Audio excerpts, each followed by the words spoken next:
God is a refuge and strength, an ever-present help in trouble. Psalm 46:1.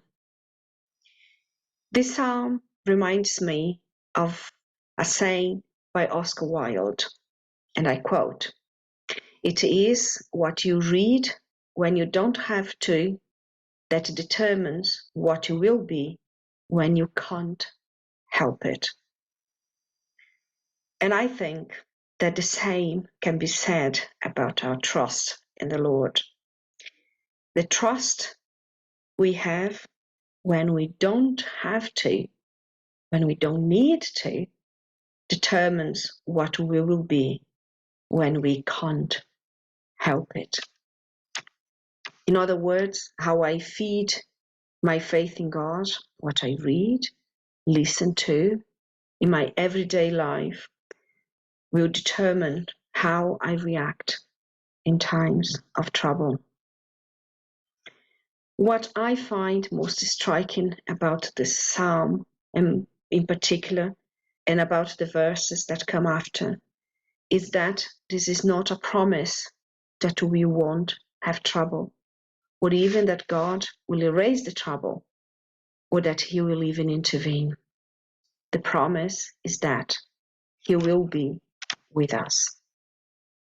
He will be our refuge, and He will be our strength. For me, it is like trusting in God gives me another perspective, a perspective that the world doesn't have and can't give me. Whenever I place my trust in God in the middle of trouble, for me, it's like having a drone's view and being able to be lifted higher and to see my troubles from above, and to put it into the context of the whole, of what was, of what is, and what will be. It gives me a renewed perspective. I feel lifted and upheld high up by a force that's much bigger than me. Humanly speaking, it's impossible to explain. I will never forget Francesca's funeral. Francesca was a 14-year-old daughter of a missionary colleague of ours who died as a result of a common bacterial infection that a simple antibiotic like amoxicillin would have cured.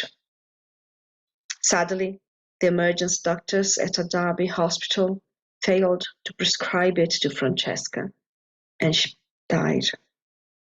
When we gathered to mourn her death and to console her heartbroken parents, I never heard worship like I heard that day. As we came together and as we brought our voices together, we all knew at that moment that the Lord was our only hope and refuge as we faced the unthinkable. And everyone in that room sang with all they had. The Lord was there with us. He was our hope, our strength, and an ever-present help in trouble.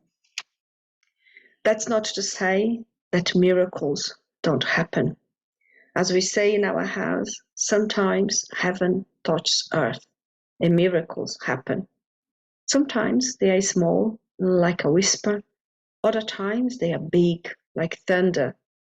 But that is not the promise.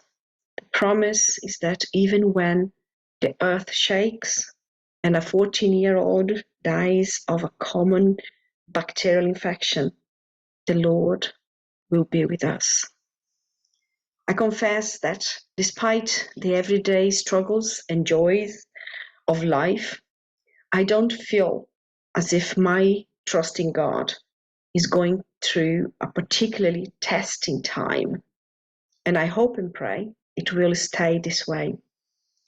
But I know that it's in the small things of everyday life that my faith is strengthened and how I feed my trust in God when my faith is not stretched will determine what I will be if or when I have to face the unthinkable. How about you? How are you feeding your trust in God in the small things of everyday life? God is our refuge and strength, an ever-present help in trouble. Psalm 46:1.